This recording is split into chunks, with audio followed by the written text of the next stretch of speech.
I'm Brian Foster, and this is the Grindhouse Institute. On each episode of this podcast, Jeremy Floyd and I program a double or triple feature movie night. Each of the movies share common themes, and we discuss them here. We're happy you could join us for today's episode we call New Year's Noir. The Grindhouse gang is back. After Jeremy got sick, then I got sick, then LA burned to the ground, so it took a little while for us to ring in the new year. So finally, we want to wish all our listeners a joyful and prosperous new year. It's a little late, frankly, for the Happy New Year's, you know? To celebrate this year, which is already off to a great start, we're watching a trio of captivating film noirs, each with its own dark way of welcoming the new year. So wax up your dancing floor, don your fez, and pour yourself a glass of sparkling burgundy as we dive into the cinematic dark side. As the clock strikes midnight, a woman is granted a second chance to undo a terrible mistake. With a full year to rewrite her story, she strives to prevent a deadly outcome on the next New Year's Eve. But how can she escape fate when fate won't let her?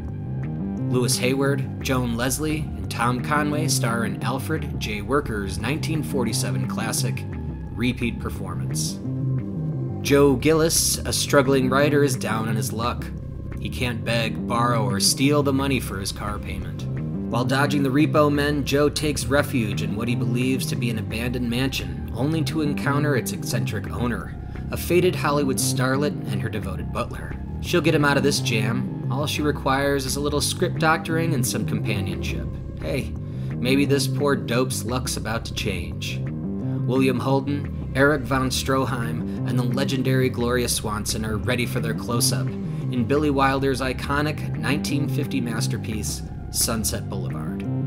On a cruise to Istanbul, Nigel and Fiona, a couple trying to salvage their fragile relationship, cross paths with the alluring Mimi and her enigmatic husband, Oscar. When Nigel begins to show interest in Mimi, Oscar captivates him with shocking tales of passion that both repel and intrigue him. But how much of these stories are real? Does Nigel stand a chance with Mimi, or is there more to her than meets the eye? Hugh Grant, Kristen Scott Thomas, Peter Coyote, and Emmanuel Senier uncover the truth in Roman Polanski's provocative 1992 neo-noir, Bitter Moon. Thank you for listening to the Grindhouse Institute. Please enjoy.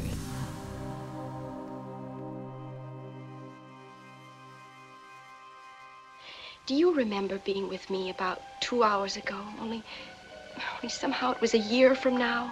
I haven't seen you since Christmas, Sheila. There. Now you can make your New Year's resolutions. Darling, do you get safe to drink on an empty stomach? Who wants to be safe? Hi, folks. This is it. If you've got something you want to do this year, you better hurry up. We've got only about 10 seconds left. Sheila, Happy New Year. Come in, come in. John, where are the others? You are having a party, aren't you? Oh, no. This year, you and Barney are giving the party. It's 10:15. What time are they supposed to get here? There are no other guests. We don't want to share this night with other people. This is for you and me. Come midnight, how about blindfolding the orchestra and smashing champagne glasses over Max's head? You think this is all very funny? A little. All right, welcome back to the Grindhouse Institute. I'm Brian Foster, and with me, as always, is Jeremy Floyd. Hello, and Happy New Year.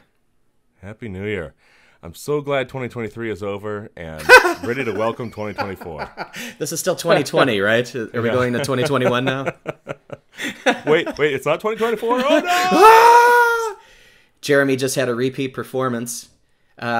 Speaking of which, we've got three amazing Happy New Year's noirs that we're going to be speaking about today. And our first time on speaking about noir films that we actually have some like supernatural mysticism happening in one of the films. So I'm pretty excited about that. We're talking two of them. Two of them. We're talking Repeat Performance from 1947, Sunset Boulevard from 1950, and Bitter Moon from 1992. And with us is a very special returning guest. Jeremy, would you mind welcoming our guest? Yeah. Well, we're talking noir, and you're never going to guess who showed up today. We had to bring him back. It's Alex Vlahov from OnlyFilmNoir. Hey, what's going on? Good to be back. For a moment, I thought you guys were going to say TCM's Eddie Muller. Yeah.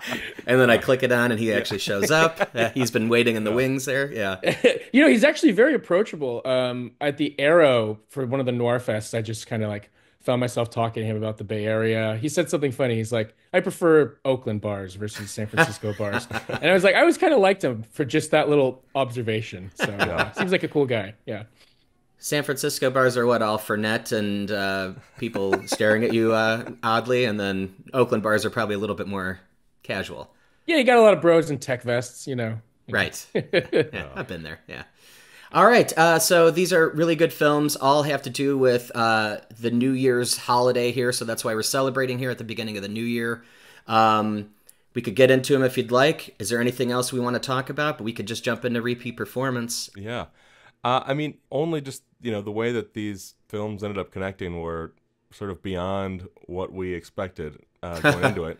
As per usual. Which is just, some film noirs that take place on or around New Year's. And yet all these films are about sort of struggling writers. And at least in the first two, there's a lot of supernatural stuff happening there. All of them have sort of this like flashback structure, which is crazy. Oh, yeah. That's a really good observation. Flashbacks are huge. I mean, Sunset Boulevard's an entire flashback. Yeah. Repeat performance is a flashback, technically, right? Like the concept of the film. Yeah. Exactly. And most of Bitter Moon. Yeah. Mm-hmm. Yeah. That's such a funny, Bitter Moon kind of has that unreliable narrator flashback thing, so you could kind of take some of those stories with a bit of a grain of salt, which makes them super fun. Same with Sunset Boulevard, right. If you think about it. Like, yeah. Think about who's telling the story. Yeah. I guess that the one last thing was just that in all of them, there's this like romance that curdles real hard by the end of the movie. Like milk. It's nasty. Yeah. Milk to cottage cheese. Yep. Oh God, yeah. I mean, it's really funny the flashback element. All of these being tied also by New Year's, which is such an odd kind of time for everyone. There's like obviously like seasonal depression and people have strong feelings about the holidays, but those are kind of over. So there's this right. It's not saying anything new with New Year's resolutions, but for like to set a noir, like a dark story like this around this time of year is it just makes it more rich, Totally. Yeah. Do you guys remember the AFI list of like the 100 greatest movies? Yes. Okay, they redid it in like 2008. I grew up with the 1998 version. Yeah. I had that taped to my. I was an odd duck.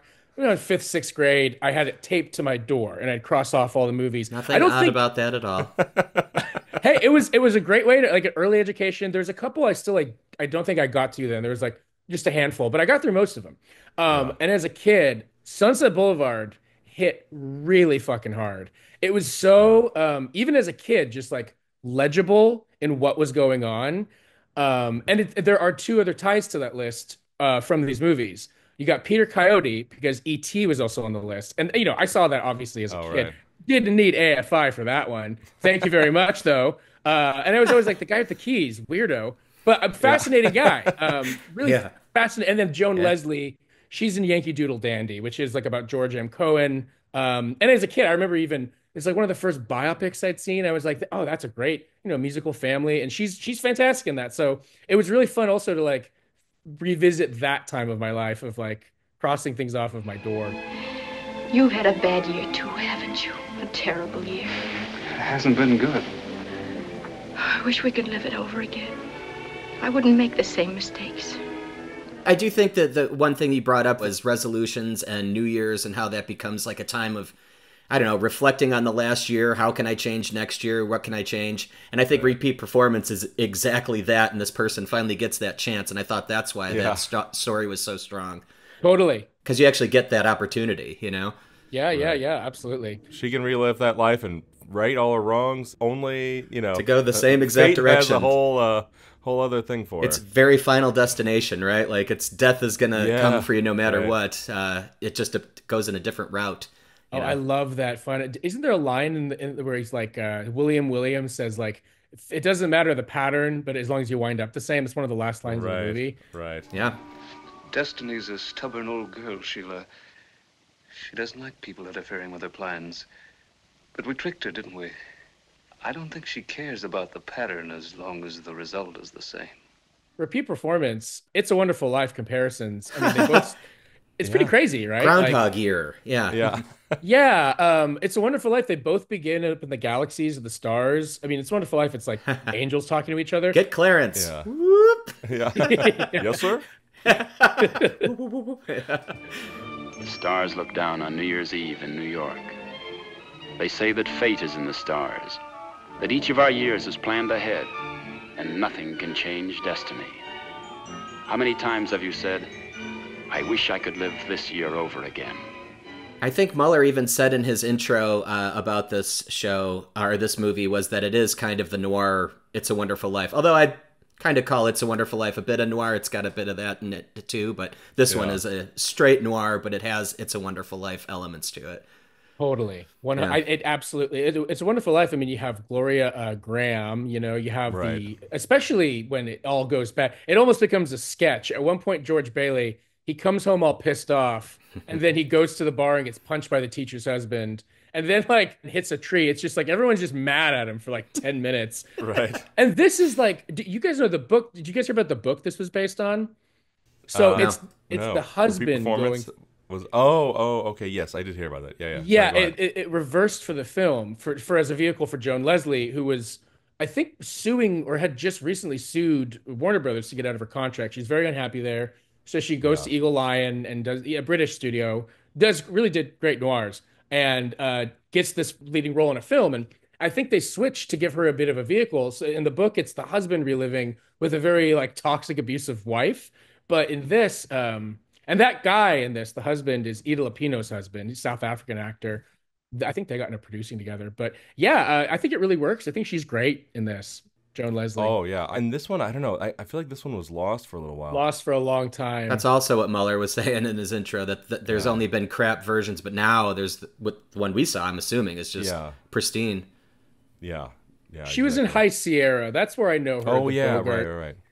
But she wasn't the lead in that, right? No, that's to bring it back. That's Ida Lupino. But she's in a couple films later. I know she's in off the top of my head, The Revolt of Mamie Stover, the Jane Russell vehicle, which is a pretty good, strange film.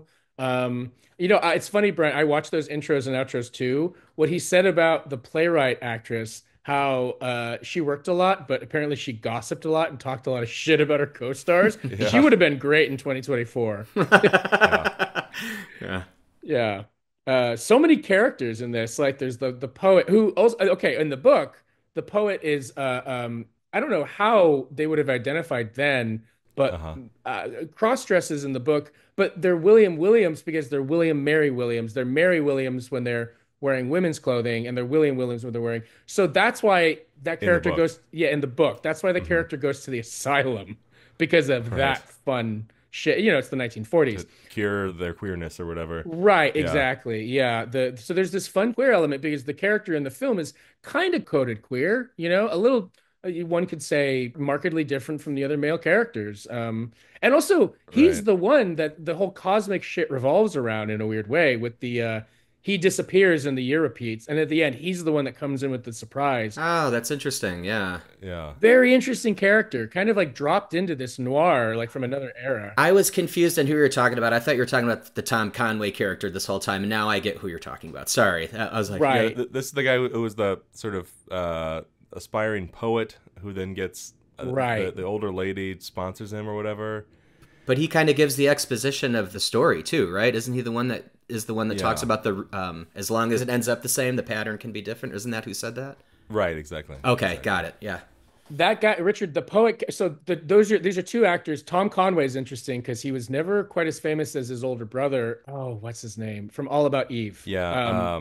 George. God damn it.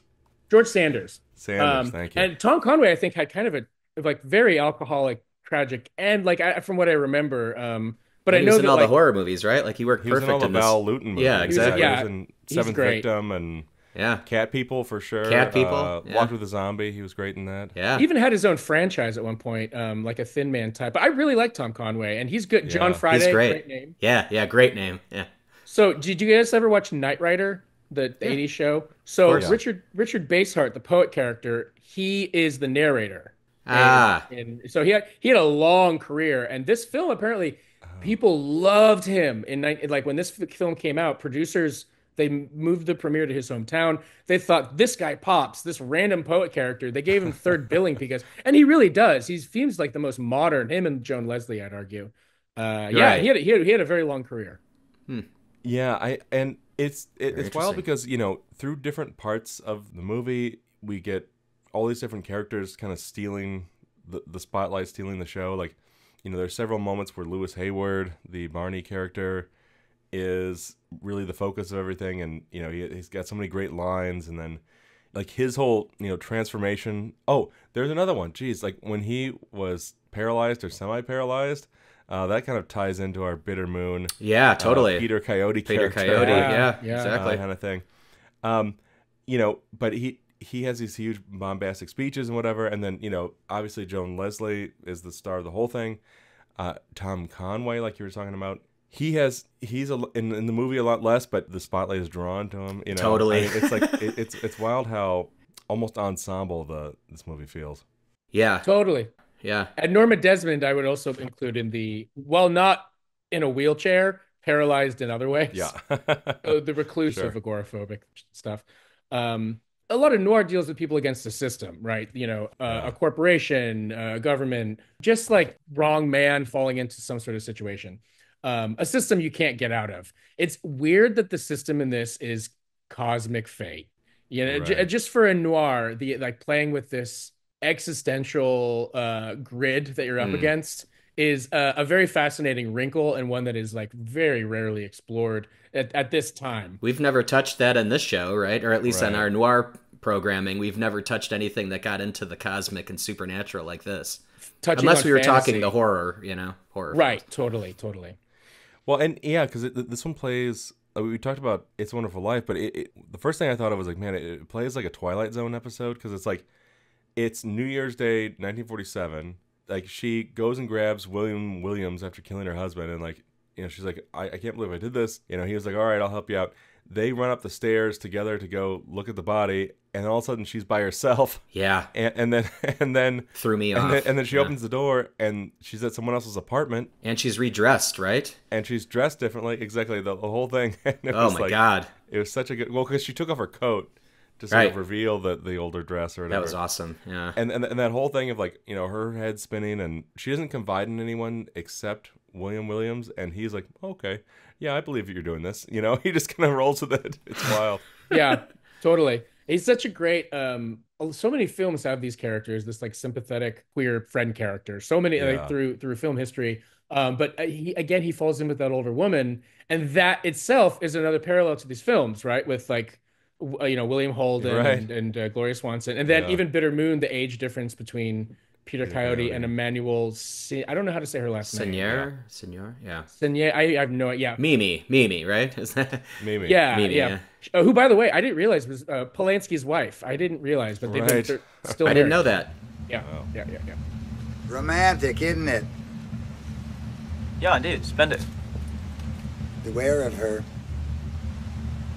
She's a walking man trap. Sorry, I don't know what you're talking about. Sure you do. I'm her husband. Look what she did to me. Couple random notes. Weird doorknobs in the opening. Did you guys see those doorknobs? I didn't notice the doorknobs. Very strange. The wind playing into this. I love the after party. I love when you see in a film a party and then the after party. Like Phantom Thread has that with the balloons on the floor. If we're talking about, you know, New Year's Eve films. There you go. But yeah, you know, you see that the brief time in California.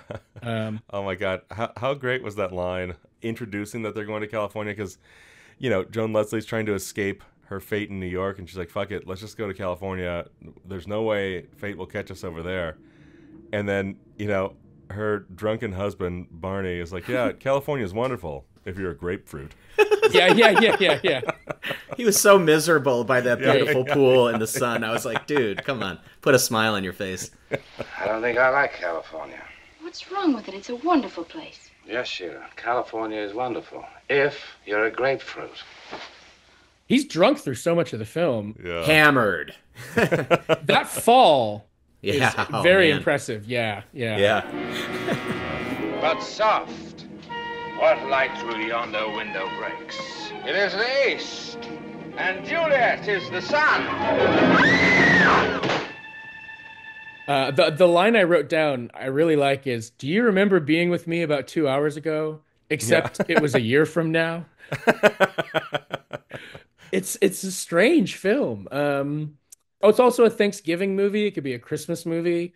And UCLA was a big part of the restoration, which, I went to UCLA, so kind of nice there. Jeremy, sparkling burgundy.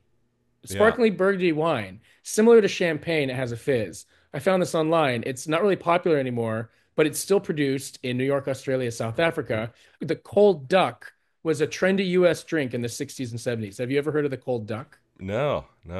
Yeah. Stumping the jump on this one. Well, what is in the cold duck? Do we have it? 6 liters of 7-Up or ginger ale, 32 ounces of pineapple juice, also cranberry juice cocktail, sparkling wine. That's what it is. That's the drink in it. Orange juice. Yeah, it's just like a mix with sparkling wine. Yeah. Sounds like a mimosa. Kind of, yeah. Mimosa adjacent for sure. Mimosa-esque. I've got nothing Paula wants. Right now, you've got nothing we want. You wanted my sparkling burgundy. You can have it back. Right in your face if you don't scram. What did you guys know about this film before watching it? Had you heard of it? Absolutely nothing. This was the first I've heard about it, so thanks a lot for that, because this was really fun to go through. I mean, all these were great, but this one was really good. Yeah. Yeah, I mean, I had heard that it existed, and I don't know where, but just heard that it was good. Maybe this is like through the sort of Eddie Muller filtering down from his recommendations. But I heard, you should check this movie out. And then Alex, actually, you and I were talking about trying to do a block of like New Year's film noir in 2023, and I think we ended up doing another Christmas noir for that one. But we did. But repeat performances on that list, and I think we changed the whole thing up. Other than that, but repeat performance stayed on that list because of that. But yeah, this is the first time I got to see it all the way through. Nice. I saw it a couple of years ago. TCM made a big kind of deal, rightfully so, about showing it in 2019 and then 2022 Noir Alley. And it kind of was on my radar then. I posted about it on the page one of those years. I forget. Okay. Maybe that's also where I encountered it, but go ahead. Oh, no, cool. I mean, yeah, I loved it then. I loved it now. There's a funny detail about this film in that it deals with the theater world, and noirs that deal with the theater world, I always had kind of a soft spot for. Sweet Smell of Success, I think, is just like one of the greatest films ever made. There's a couple others that come to mind. One with like a cab driver. I can't remember right now, but yeah, I really loved revisiting this. It was like kind of like the perfect New Year's Eve watch. The confetti on their hair and their shoulders will always remind me, I know this is basic as fuck, but of Lieutenant Dan, Yeah. When he's sitting at the bar? Exactly. Yeah. What was great was that like Barney was smitten with Paula Costello in this one, and long after their sort of affair had ended, and he falls off the balcony and is temporarily paralyzed. And she's like, hey, so when are you going to stop being paralyzed? You're gross now. And she's disgusted by him. Then they ended up going onto a ship. Like, she's going to take a ship back to London or something from New York. He climbs on the boat with her. He's like, I'm going to ride off with you, baby. And she's like, nope. And how funny was it that is another, like, sort of connection to our good friend Bitter Moon? Oh, the boat. Oh my God, completely. Yeah. That part of the film gets so back and forth. Like, she's like, I'm going to London. He's like, I want to come with you. She says no. He goes anyways. He can also walk. There's so much that happens. Did he catapult himself onto the boat though? Somehow he got onto the boat with absolutely no problem. Yeah. Peter Coyote helped him up. Exactly. Yeah. That's a really interesting point. I didn't clock that. The line, never marry an actress, Bob. They're not real people. It is a devastating line. Again, I just got to say, that balcony fall, goddamn, I know we talked about it, but it is so impressive. It is like, he goes through like what looks like a floorboard into the orchestra pit. Yeah. I mean, it's a crazy stunt. It's great. And especially because you just see the whole thing in that wide shot, and it's like, oh my God. Oh, totally. And even that balcony moment when they kiss and he falls, they have the spotlight turned on them. Sunset Boulevard, there's that moment when she visits the studio. Right. Hog is that eye. Norma Desmond? Yeah, hog Yeah, eye. yeah. He puts the spotlight on her. I mean, there's so many parallels now that we're talking about it. I mean, humans were pattern-seeking creatures. It makes sense. I found it also interesting that this got a B from the National League of Decency. They said it was morally objectionable because the inevitability of destiny goes against the idea of the free will of man. Oh, wow. So such a funny censor reason. Yeah, exactly. How do you argue that? Yeah. Neither are fact. Yeah. It's all make-em-ups. Yeah, exactly. It's really, the Department of make-em-ups. That's funny. Love this film. Here's one other thing. I totally forgot about this, and I meant to bring this up, and I didn't write a note down, but it came to mind as we were talking here. One last little crazy thing was that this movie, the casting process that ended up with Lewis Hayward playing Barney, Lewis wasn't the first person they went to. The person they originally wanted to cast in that role was Francho Tone. Oh, fascinating. The guy who the star of Detour knocked out and sort of ruined his career, if you recall that story from when we talked about Detour. We talked about A Place in the Sun too, right? On like a summer noir a couple years ago. The first one, I think. Oh man, great movie. Montgomery Clift was almost the William Holden part in Sunset. Oh wow!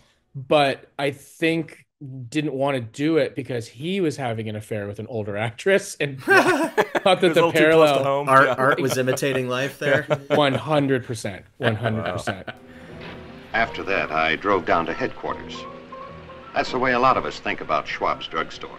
So let's talk about Sunset Boulevard. I think we should get into it. Yeah. It's one of the best movies ever made. It's one of my favorite movies. I thought it sucked. I honestly did not like it at all. I don't get it. No, this was fantastic. First time I've ever seen it. Big confession here on the show. Really enjoyed it. I watched it. I told Alex this before the show. I watched it twice for this show actually because I had to watch it one more time after seeing it the first time. I was so impressed with this movie. Wow. Well, so going into it pretty cold then, Brian, I'm curious, because I feel like by the time I had seen it, I had already sort of had the ending spoiled just out of, osmosis and whatever else. And Mrs. Doubtfire. I feel like Gloria Swanson. You look like a mother. I'm ready for my close-up, Mr. DeMille. Yeah. and exactly. And like, the line from Mrs. Doubtfire, Alex, you look confused. Yeah. I'm ready for my close-up, Mr. DeMille. Oh God, he quotes right. that, of course, and I think he quotes every single piece of pop culture ever in that film. Yeah, that makes sense. Yeah. Oh, it was such a shanda. I should never buy Gribbinus from a moil. It's so chewy. But like, did you sort of like know where it was going? Like, did you clock that it was William Holden in the pool there the whole time and all that? I mean, I did because they say it, right? It's pretty clear. Like, there's me. I'm the Okay. Yeah, I got that, but I thought it was gonna, because I watched it right after repeat performance, and I'm like, okay, so how is this not gonna end up like this, or how is he gonna avoid this situation? Oh, I see. But no. Oh, interesting. The pattern remained. You thought it was gonna be like he goes in a different direction, and that's so fascinating. Or he was gonna get pulled out, fished out of there, and he was okay. Something like there was more to it, but right. I didn't know that was the actual bookend to his performance in the film. It began in the morgue. Apparently there's a whole sequence of his body talking to other bodies in the morgue, and audiences thought it was really fucking funny, so they took it out because it kind of sets the film off on a wrong foot. Yeah. But I do think that the film is funny. I do think it's very funny in pieces, especially the whole silent film bridge game that they have with Buster Keaton and just like she calls them the dim figures from the silent days, her waxworks. But I thought that was just great. But I think that them starting on the dark note gave them better leverage later on to hit the comedy hard. And I think that was a smart edit. How many films have a monkey funeral, Yeah. That was so sad, though. It's it was sad. So it was funny. It was like, right. It was hilarious. What the hell is going on? That whole sequence very much felt like that sort of Twilight Zone feeling again, where it's like these run away from the repo men, He has a blowout, pulls into this driveway, this abandoned house. Seemingly abandoned house. Yeah. Covered in weeds. Yeah. Yeah. It's like he crossed over into some other reality. Totally. Yeah. And then, it starts off, again, like with that really harsh, stark reality. He's like, he can't sell a script to save his life. He's going to go move back to Ohio. Repo men are after him. Repo men are like breathing down his neck. He's dodging them just barely. But his whole life is hanging on by a thread. And then you get to this place where there's no worries about anything other than things like, what to do with a dead monkey. There's a private movie theater. An odd butler that knows way too much. That seems to just be in charge in a way, but yeah. The organ sort of howls on its own. Yeah. I love his gloves that he wears in the organ. He's just flipping through the keys. Oh man, yeah. Madame would like you to come this way. Eric von Stroheim. Let's unpack that. That is fascinating casting. But it's not. It's like he's fascinating as a character, as a butler, and then you find out he's so much deeper than that to her and to her history, and he's an old husband of hers as well as her director. It just gets, the layers start unraveling as we get deeper into this film. Have you guys heard of Greed, the silent film? Yeah. It's one of my favorite movies, at least the version that exists. Brian, looking up the story behind Greed is really interesting. If you ever want to, it's really, really good. It's fantastic. It's shot in San Francisco. It's one of the first things to ever be on location. Servant, Eric von Stroheim, directed Greed. He directed a couple silent films. So he was a director for real. Yeah. He was a director for real. And he was a controversial director. He'd always go over budget. He would put people in harm. He lied about his origins. Fascinating character in early Hollywood. But Greed is famous for filming in the Mojave Desert when no one else was doing that, and people getting really sick and overheated. Oh, wow. And then the premiere was the film was 8 hours long, and only a couple critics saw it, and they said it was the most brilliant film ever made. The studio made him cut it, and it's thought that lost film was either burned in a fire or reused for nitrate in the war effort. It's just gone. Right. So wow. He made Fuel. Yeah, and what's remaining is really good. I mean, Greed, if you guys ever want to, I'm happy. If you guys ever want to talk about silent films, Greed is amazing. But he directed that. He also directed Gloria Swanson in a film called Queen Kelly. That's what's shown in the movie. That's the old movie of hers that they're watching. Right. Smart. Okay.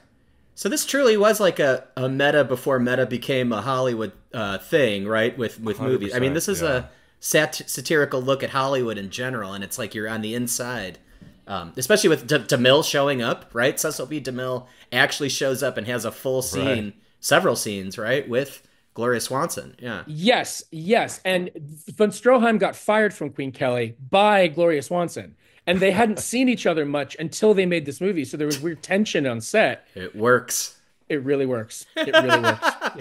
Yeah. It's not like Friedkin, slapping a priest to get him in the mood. This is just a natural confrontation that they had prior to being on set. Yeah, the underlying heat. Yeah, I thought DeMille as an actor is actually really good in this. He's for sure. Yeah, he sold it. Yeah, Von Stroheim too. I mean, it was wild.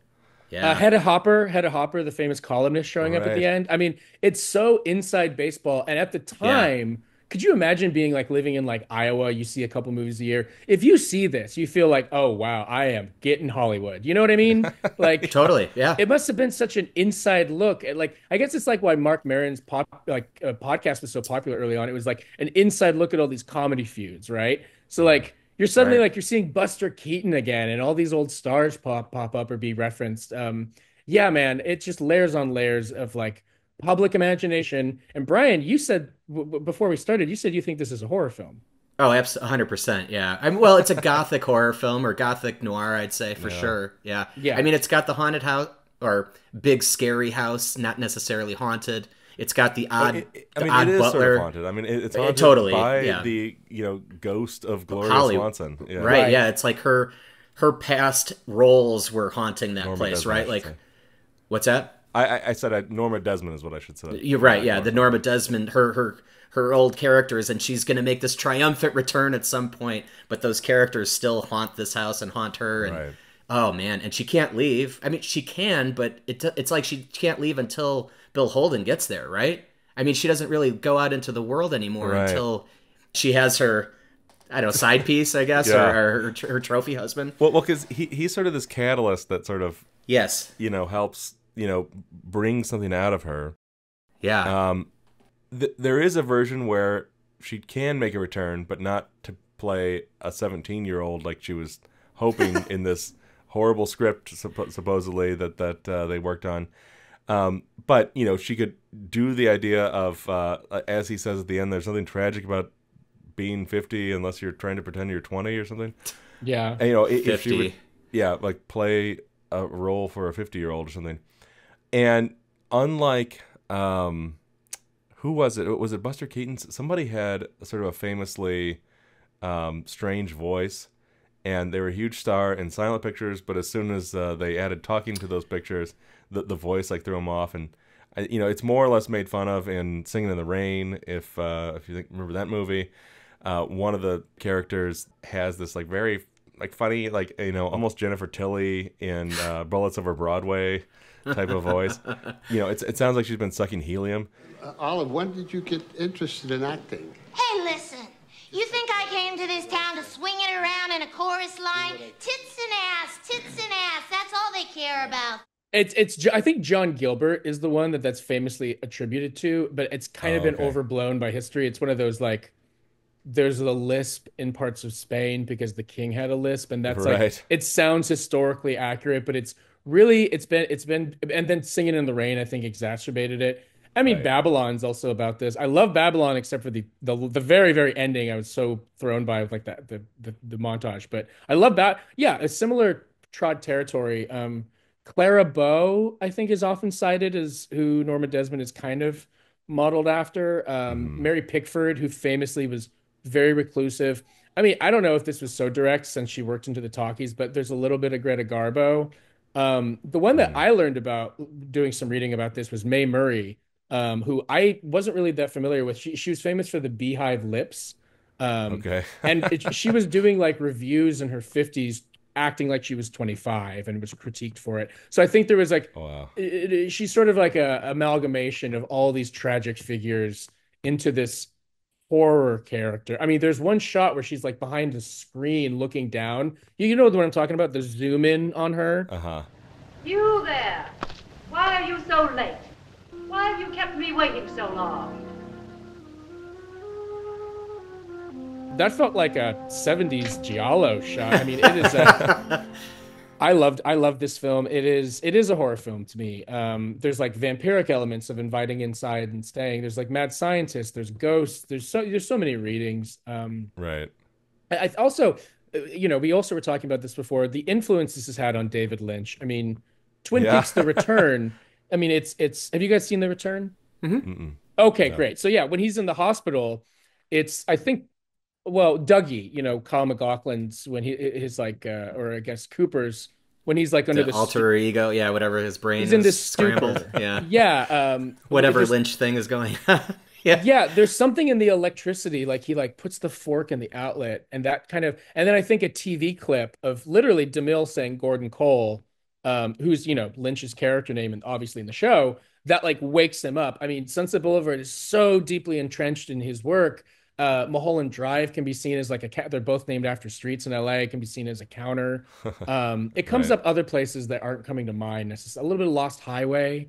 But sure. It's all over, man. It's like Wizard of Oz. I guess the circular narrative in Lost Highway. Yeah. Dick Laurent is dead. Yes, the circular narrative. This has narration of beyond the grave, but it also kind of takes you along as though it's happening newly. It's an odd thread where it's like, he's dead, but he sounds like he's still kind of alive, taking you through it for the first time. You see, the body of a young man was found floating in the pool of her mansion, with 2 shots in his back and 1 in his stomach. Nobody important, really. Just a movie writer with a couple of B pictures to his credit. The poor dope. He always wanted a pool. Well, in the end, he got himself a pool. So is he now haunting the house? That's kind of, are we following the ghost, of getting the story, That's pretty cool. Very interesting movie. But yeah, I was laughing at parts, I was shocked at parts, I was scared at parts. Like this one literally has something for everyone. I don't know anyone that wouldn't like this movie. Yeah. No, it is it's like no wonder it's Yeah. one of the best movies ever made. I mean, it's like, I it's get always it. on those lists and whatever, and like it makes sense. This makes perfect it has sense. so much, and that every single line of dialogue and voiceover, it's so like smart and clever and just like really crackles.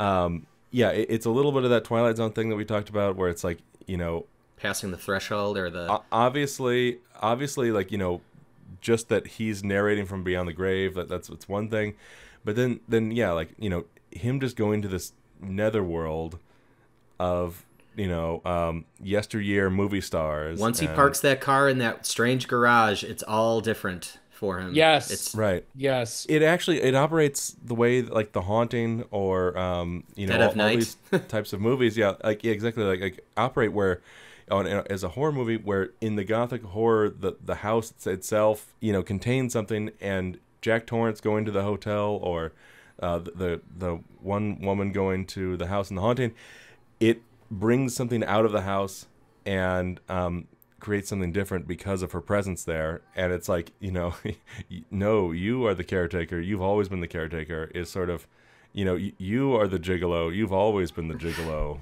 Right. Mr. Holden. Totally. The fun parallel. I don't know if you've heard of it. There's a Hammer film called Fear in the Night. Peter Cushing, Joan Collins, a teacher, runs like an abandoned boarding house. Sign me up. Oh, it's great. There's this reveal. I don't know if I want to spoil it, but there's like the idea of living somewhere and there being like this fake sense of life going on, and they're really not, and it being almost like a psychological crutch. That's a huge part of the film.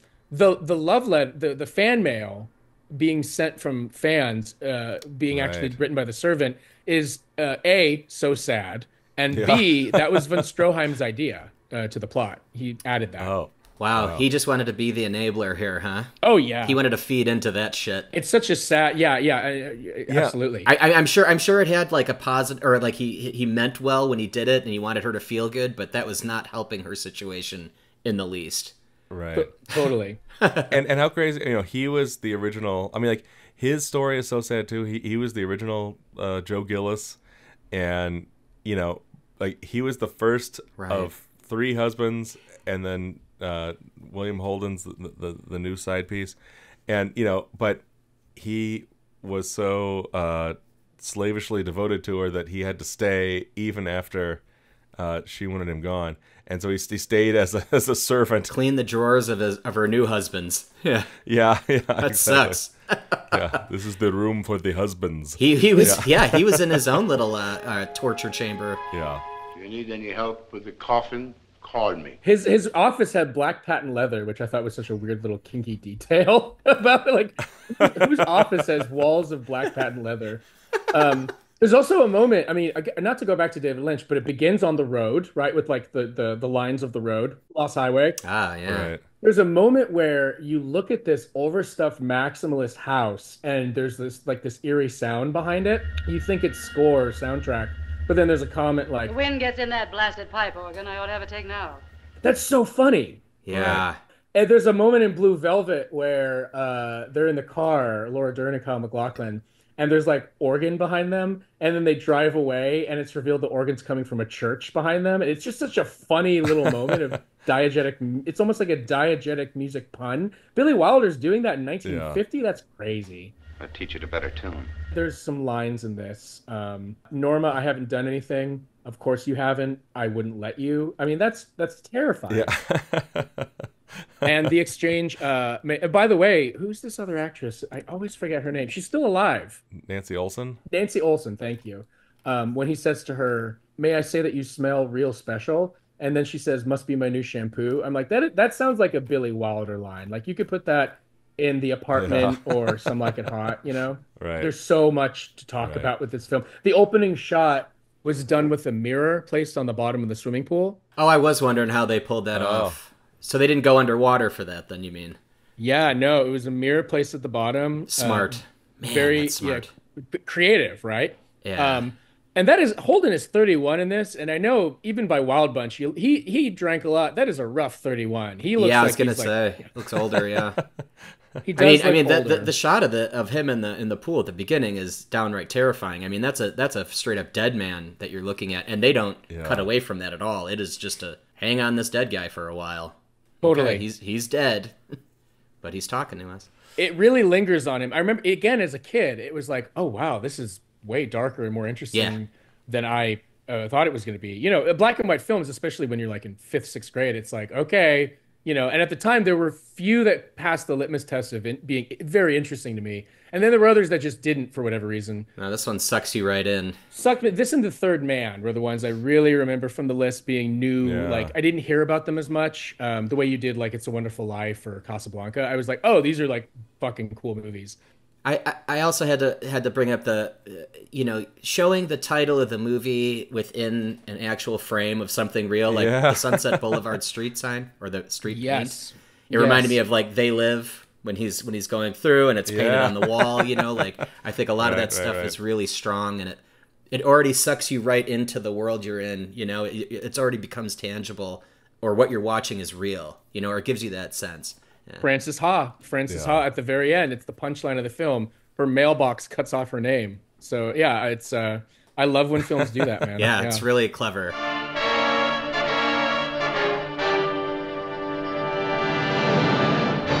Everyone opens their big mouth and talk. You could say that about now with the internet. Yeah. You know? Yeah. Hey, wait a minute. Well, it's the podcast that got small. We gotta close our mouths. Yeah.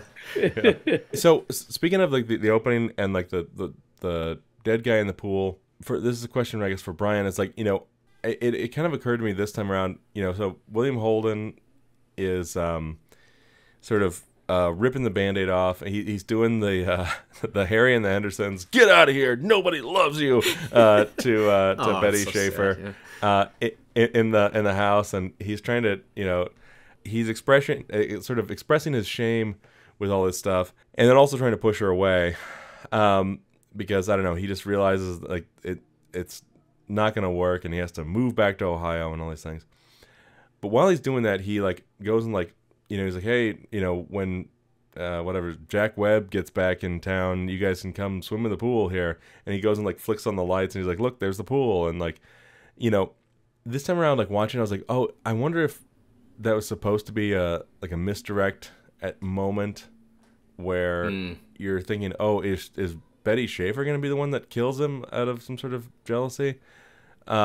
Was that something that crossed your mind, being a first time? Yeah, no, Brian, or did you know it was Gloria Swanson the whole time? Type of thing? I did not know it was Gloria Swanson. In fact, watching her throughout the movie, I didn't think she was capable of it. But she does kind of ramp up to it by the end for sure. But yeah, right. I didn't think she was capable of that. I thought she would just tell him to leave, and then he would have been killed, and maybe she got blamed for it or something. Like I thought that maybe she would have been the suspect, and it was somebody else. But no, she straight up walked outside and gunned his ass down. Like that's a vicious scene. And she kind of has the white I walked with a zombie kind of thing going on, the woman, you know, when she's doing it. Like I was like, damn, this is scary. Yeah.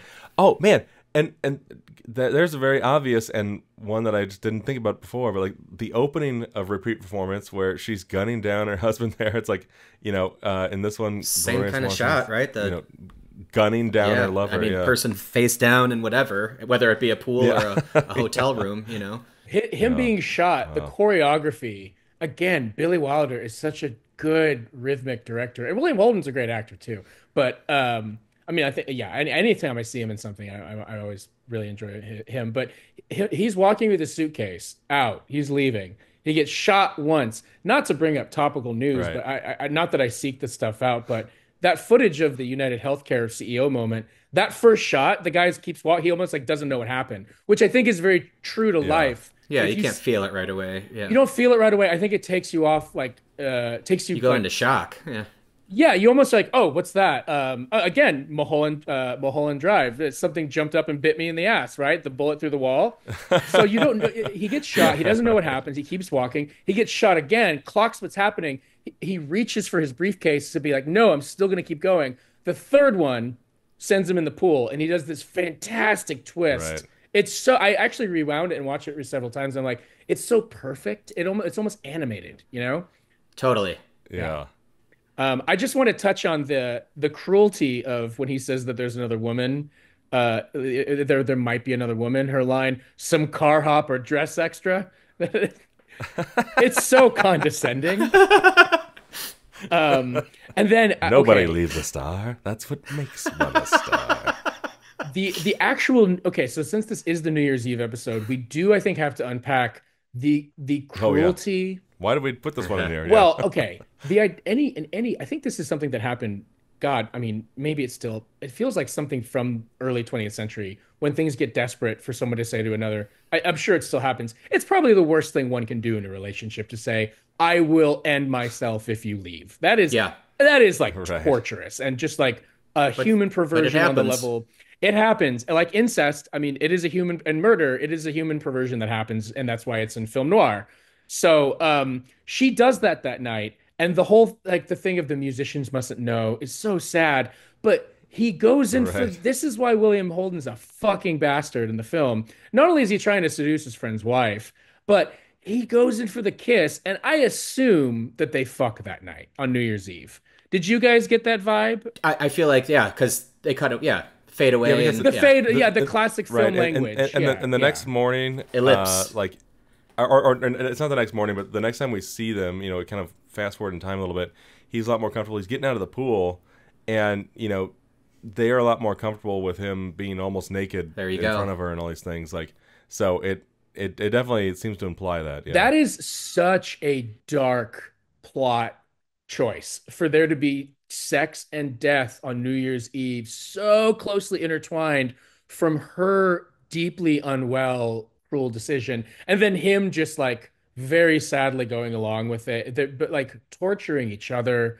Rewatching it this time, I've seen it so many times, but his decision making really stood out this time. He's less of a gullible victim, like guileless, I think is the phrase. No, he's involved in this. Very involved in this. Yeah. Auld Lang Syne coming in at that moment. The decision. I mean, it's all very specific. It's one of the fucking, not on the same floor with Valentino. Yeah. Sorry, I didn't mean to cut you off, Jeremy, but I just want to hang a little like lantern on that moment. Fucking fucked up New Year's Eve scene. Yeah, no, it was great because he she like dresses him up like a little doll and puts him in tails and a tux and all these things, and then they get there and it's like, okay, so when is the rest of the party arriving? This is it. It's like it's creepy. We have bartenders and the band playing and the whole 9 yards for a big party, and no, it's just the two. And she's like laying on his shoulder dancing. Oh man. Felt so bad. Yeah. It's like when you invite people to see like your comedy or improv show. Like you really want there to be more people, but oftentimes it might just be like a big dark. It's just other comics waiting to get up. Yes, exactly. Yes. When she starts doing the prank calls, that's so sad and strange and weird. Yeah, right. This is Betty Schaefer. You must forgive me for calling you so late, but I really feel it's my duty. It's about Mr. Gillis. You do know Mr. Gillis. Exactly how much do you know about him? Do you know where he lives? Do you know how he lives? Do you know what he lives on? Who are you? What do you want? What business is it of yours anyway? But yeah, guys, just revisiting this, it's such a pleasure. And also living in LA, it's such it's obviously such an LA movie, but like going on a Paramount. Inside Baseball, yeah. And at the time, again, it just must have felt like you could even remake this now with like some YouTuber, like young, maybe someone who like works in like the social media space. Let me stop you right there. Well, hey, I'm not advocating for this, but you know the show Hacks. It's a little like Hacks, right? Yeah. Someone of a younger generation. That's a positive version, but you could see like this. I'm not advocating for a remake of Sunset Boulevard, but a horror film where like an actor, like a Ray Romano or someone who was like on a sitcom for years is just unable to work in this environment, getting really excited about this Right. YouTuber in their midst. You could make Anyway, maybe just cut this entire section because I don't want to put any. No. bad- I like where you're going with this. I think that's a cool twist on like more current how things are right now today, and I think that makes sense and how that would shift. Yeah, hey, you call it La Brea Avenue because they live in a shitty apartment. The La Brea tar pit. That's great. Are you going to Istanbul? Yes. Then we're flying on to Bombay. How far are you going? Oh, further. Much further. So Bitter Moon. Roman Polanski's Bitter Moon from 1992. Holy shit. Not my favorite, but wow. I'll let you guys take the reins on this one. It was No, Alex, I think after a comment like that, you should start things off. Let's hear your thoughts. I'd love not your favorite. I just thought this movie was such an indulgent mess. For sure. Yeah. There were things I really liked about it. But I don't know, man. Maybe like the eroticism, these characters are so driven by passion and sex, has always just rung so like Hot Shots though, sex, right? Like food and like the movie Hot Shots when they the George Michael Faith scene is either one of the most brilliant things or like awful thing. I mean, I can't. It's so atonal. And also I don't like sex and food. Remember that. The Seinfeld episode, yeah. The Seinfeld is like you can't combine those two. Oh, is that a Seinfeld pastrami thing? is the most seductive of all the cured meats. Yeah. Is that a Seinfeld? I had no idea that was a Seinfeld thing. Like George comes out from under the covers. George to get all the of a sudden sandwich. gets a lot of sexual energy after eating in bed, so he he hides sandwiches in his side drawer. There's an obsession with pour some honey on, pour some. What is it? Pour some sugar on me? Yeah, I want candy. Those songs. And then for me, I just remember the Paris Hilton commercial where she's like eating the Carl's Jr. burger. I was like so turned off. It did sex and food for me. Hey Brian, if you guys want to run that clip on the page, just no.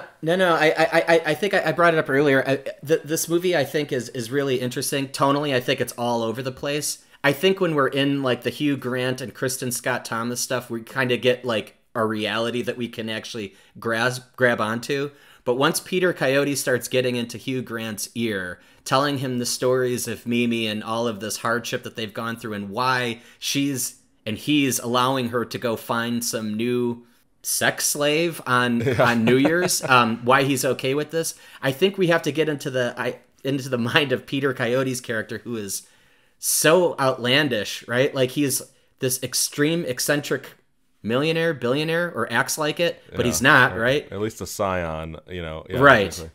But we have to kind of take everything that he says with a grain of salt, and I think that all of these like sexual escapades that these people are on are so silly that I'm like, oh, he must be just talking shit. He's just making stuff up. Because isn't he a writer as well? Isn't this another case of, with Stalker possibly, Channing as his agent. Unreliable narrator? Yeah, exactly. Sure, yeah. Did you guys catch the cameo, Stalker Channing? For 2 minutes. And she actually says, it's funny because as he was talking, I'm like, this guy kind of feels like a Henry Miller adjacent. Do you guys know Henry Miller? Mm-hmm. Tropic of Cancer. Never read. Just a brilliant pervert. He's one of those like Americans that lived in Paris in the early 20th century, like, Hemingway, there's a bunch of them. But then he retired to like far northern California, the Big Sur coast, and lived there and wrote about California for a long time. There's a Henry Miller library. Highly recommended if you're ever in Big Sur. It is a beautiful bookstore. It's like a preserved cabin that his friend owned. But he cuts a large figure in California coastal literary, like, John Steinbeck.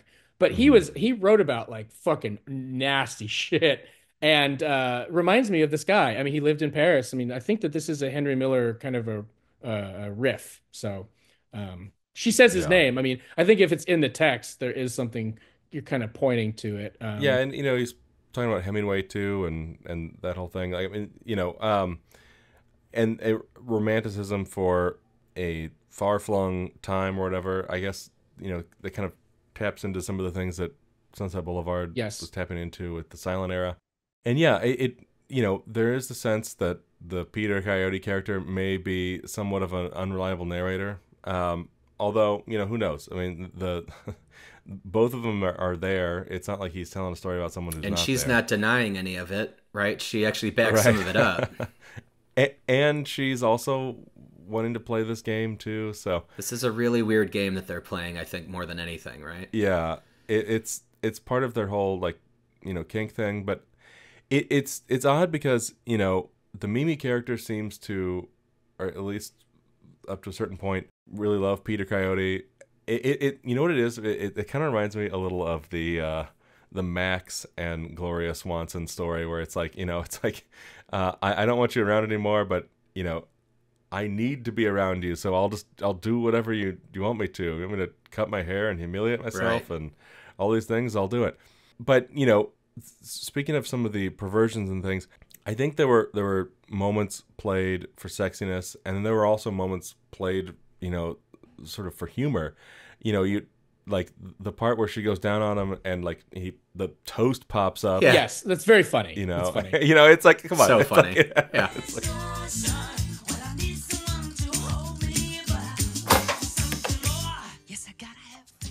oh, but that's the George Michael Faith scene with the is it with the milk? Yeah, I mean, okay. that is the milk or yogurt. That is a or whatever. choice. That was not milk. Yeah, if that was like vitamin Q milk or something, that was the thickest, disgusting milk that she was pouring on herself. Man, that was yogurt. Yeah, I think you're right. Yeah.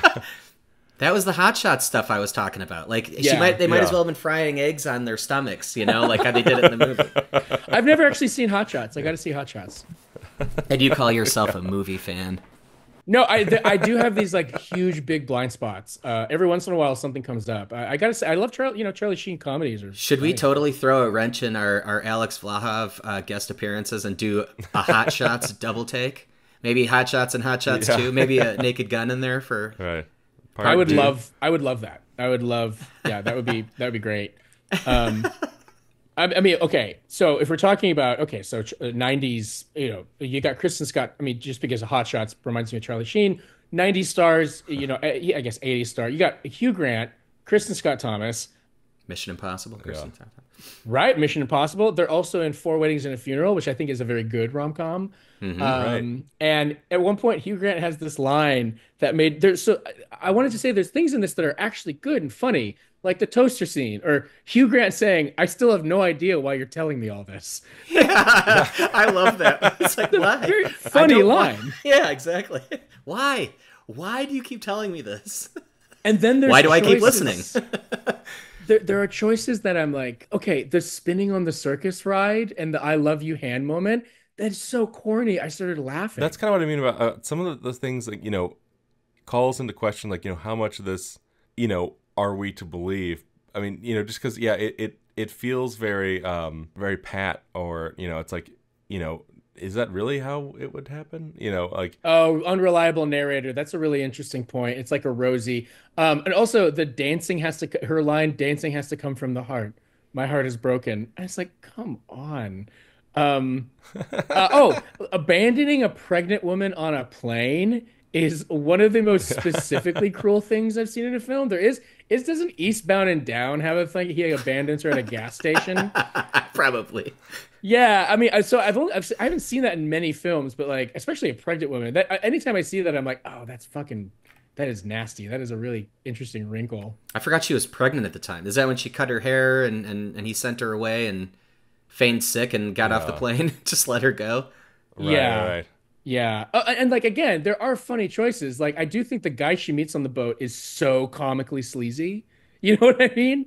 Yeah. And like, again, like, there's a lot of like weird couples on vacation genres. You had the movie from this year, what was it, Speak No Evil?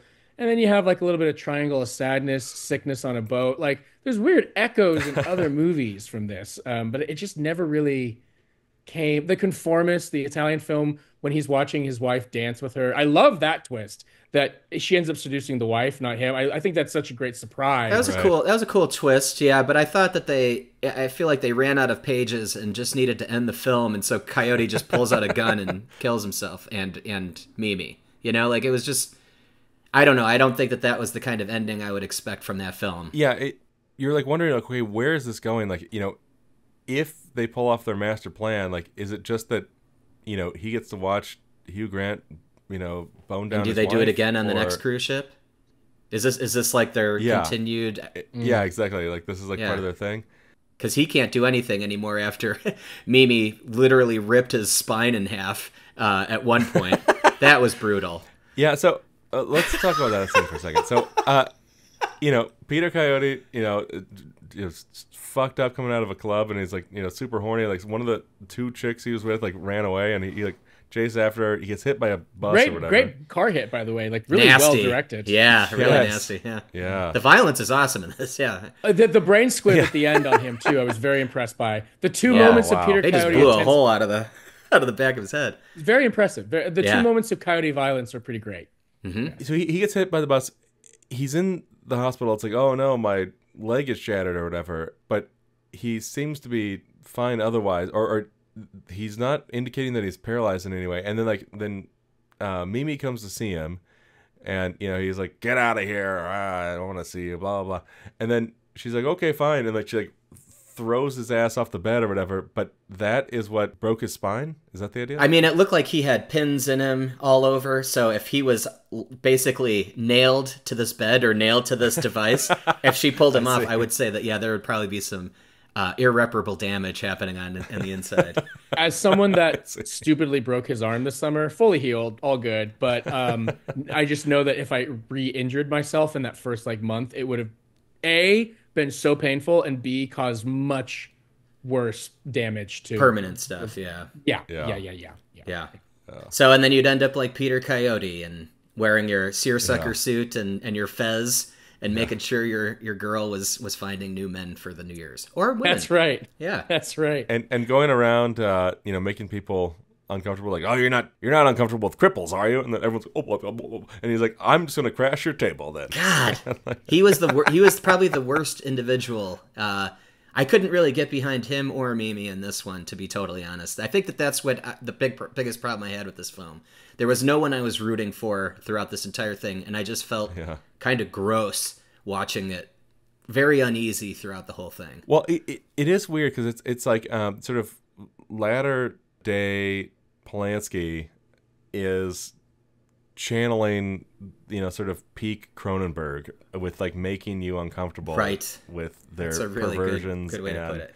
The sort of like ugliness in things that are not supposed to be ugly, you know, which is like this like love story, and it really puts you in as the audience in like this like rough place. It's like, you know, the erotic thriller, the you know, sexual thriller, kind of, you know, dangerous liaisons, cruel intentions, Dead ringers idea, dead ringers. It in that tradition, it's sort of along those lines. Although this one is just a little more cruel. I think. Yeah, it's like, exactly.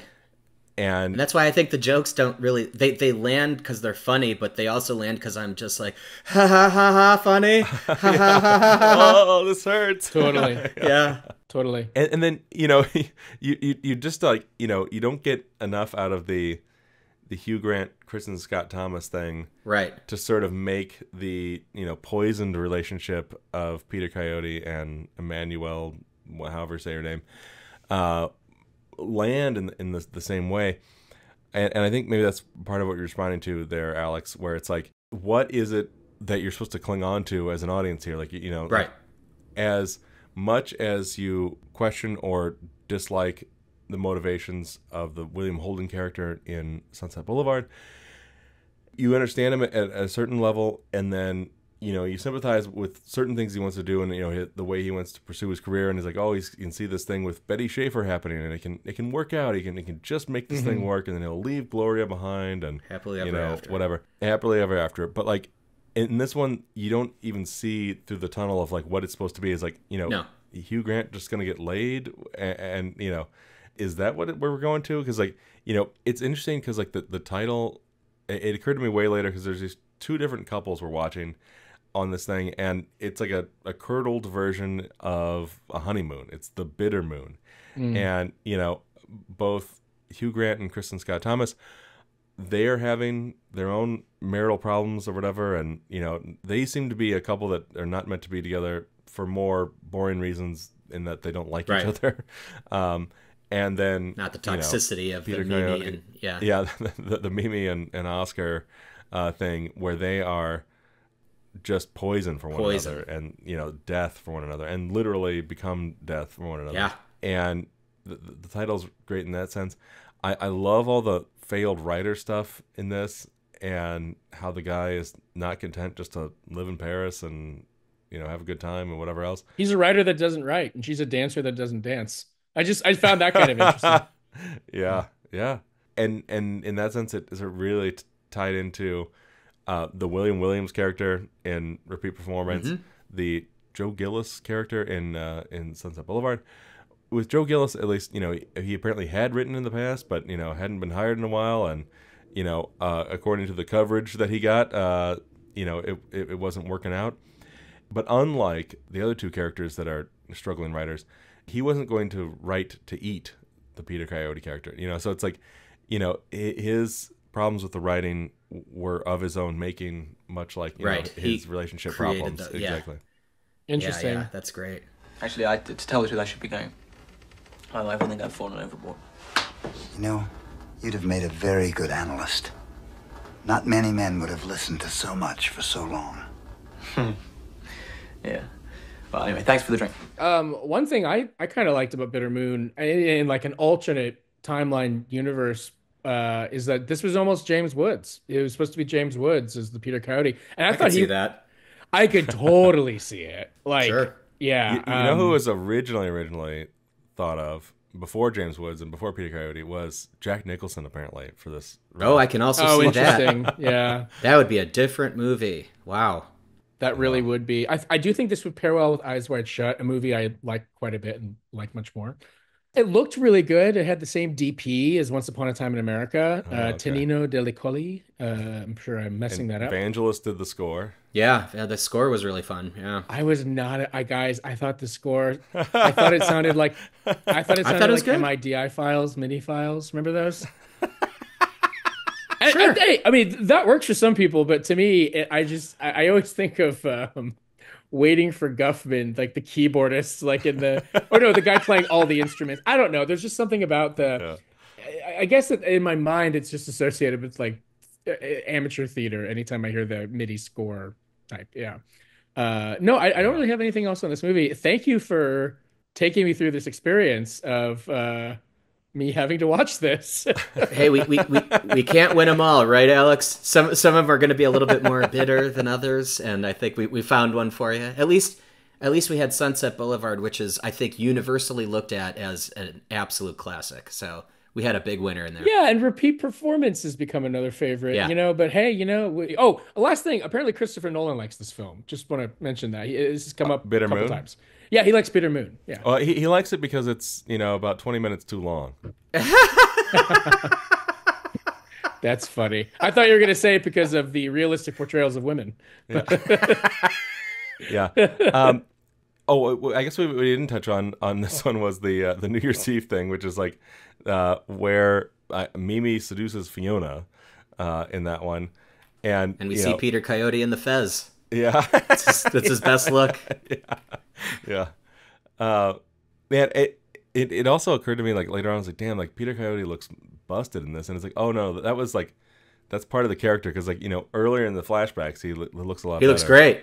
Yeah. He looks great in the flashbacks. There's a massive divide from Peter Coyote now in real time and then seeing the flash. You're just like, oh shit, something went down with this guy. I hope we find out. And we do. Well, and just to wrap up on New Year's, Repeat Performance is bookended with New Year's, and sort of the climax of the movie happens in New Year's, and I guess in Bitter Moon it is also the climax of the film at pivotal New Year's. moment. Way to ring in the new year there, and then with Sunset Boulevard, it's not at the end, but it is this sort of like pivotal decision that he makes. Like he's out at New Year's, and he's at Jack Webb's New Year's party, which by the way, Jack Webb. Is that Dragnet? Jack Webb plays the guy in Dragnet. Yeah. In the future. Yeah. And then he was like talking to Joe at the New Year's party. He's like, "Oh, I didn't know what happened to you. I thought you got murdered or something." And he brings up the Black Dahlia, which funny enough. Yeah, funny enough, like in that time, it happened just recently. It was 1947. 1947. Right. And Jack Webb later wrote a book about true crimes of Hollywood, and one of the sections, there was a chapter on Black Dahlia, obviously, and that book became super influential to James Ellroy, who then later went on and wrote a book about Black Dahlia, but because of the Jack Webb thing.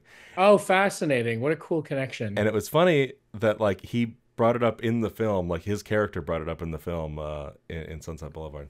Is that part of the quartet? It's the one that LA kicks Noir? it off, yeah. Oh, nice. Yeah, I didn't realize it was part of that. Well, what do you know, Joe Gillis? I almost reported you to the Bureau of Missing Persons. Fans, you all know Joe Gillis, the well-known screenwriter, uranium smuggler, and Black Dahlia suspect. In Sunset Boulevard, there's a giggling girl on the phone at the party. Say, when you're through with that thing, can I have it? That's Yvette Vickers. She was sort of a B-movie star. Her end in Hollywood is probably what she's most famous for, which is she was found partially mummified in her home after several months to a year of being undiscovered. You hear about this in cities sometimes, London, New York, but this is one of LA's big ones. She had a space heater on. A neighbor found her. Just garbage, kind of a pack rat, a hoarder situation, but another tragic end from Sunset Boulevard. It isn't being shot and falling into a swimming pool. It isn't being hauled off to prison, which likely happens at the end to Norma Desmond. It's living so long that even your own death can go unnoticed and fade into obscurity until it doesn't and becomes part of the Hollywood tabloid news cycle. Just another meta element to Sunset Boulevard. Would be remiss not to mention Yvette Vickers. Rest in peace. You can have the phone now.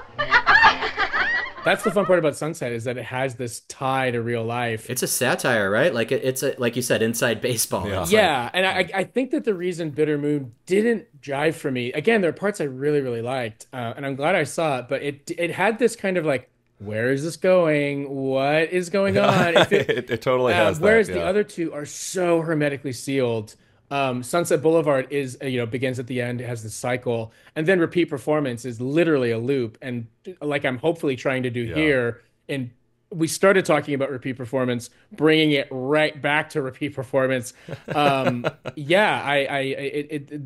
collection, there's been so many fun parallels, and again, talking about New Year's Eve as like this like magical, rich, kind of tragic time is fascinating. And I want to end, do you guys have any resolutions or anything you want to do different this year, or is there anything last year you wish that it would happen differently per Repeat Performance? Is anything come to mind for either of you? I gave up on resolutions after I broke every single one of them for like the last 40-something years, but I will say that I am gearing to be healthy and all that stuff, nutrition-wise and fitness-wise this year. I'm just trying to be a better me, but that's far from a resolution. That's just trying to continue. I hear you there, man. Trying to be a better me is a big one. Totally. More patient, too. I'm about the same boat. I don't really do resolutions or think about them at all. But always striving to do better and do more. We'll see. You notice that I do not say Happy New Year. To those whose gaze is focused on eternity, one year is the same as the next. You don't say. In that case, cheers. I want to post more on the Noir page. I want to get better. I have once in a while. I will get like busy with random shit, but I want to make that more regular and also really, really seek out like international noir. Like there's all these German and French films, especially from the 60s and 70s. I really want to up the ante on posting this year. And where would people find you if you were going to post more? How funny, you should ask. Wow, this is really organic. I love how it's come up organic. OnlyFilmNoir. OnlyFilmNoir on Instagram. Check it out. A lot of unsung noirs, and often I'll try to cite where you can find them. And also, I'm on a lot of other old Grindhouse Institute episodes. So if you've enjoyed this episode, feel free to listen to our old ones, because it's always a pleasure to chat with you guys. Yeah, and thank you for joining us again, Alex. This was a real pleasure. Of course. Oh, thank you for having me back. I loved watching these films. Wonderful. I think Jeremy, you ultimately kind of called the shot here on these three, and I was like, great. Well, we were talking about a different one, and then that eventually became Sunset Boulevard. I can't remember what it was, Backfire or something like that. It was like there was some other. I'm so glad Sunset Boulevard was put in there. Yeah, that was like it was made the same year, but I was like, let's just pull the trigger on Sunset Boulevard because it's going to be excellent. Wonderful choice. Great seeing you guys. Thanks for having me back. Really been fun. Hello, Mr. Sheldrake. Hello. On that Basis Loaded, I covered it with a 2-page synopsis. Thank you. But I wouldn't bother. I'm sure you'll be glad to meet Mr. Gillis. He wrote it. Perhaps the reason I hated Basis Loaded is that I knew your name. I'd always heard that you had some talent. That was last year. This year I'm trying to earn a living. Thanks so much for listening. Please make sure to subscribe and follow us on all the podcasts and social platforms at the Grindhouse Institute. And if you really want to give us a boost, check us out on any podcast platform and leave us a rating and review. It will help us to get noticed. Thanks so much, everybody. We'll be back next time. Ciao.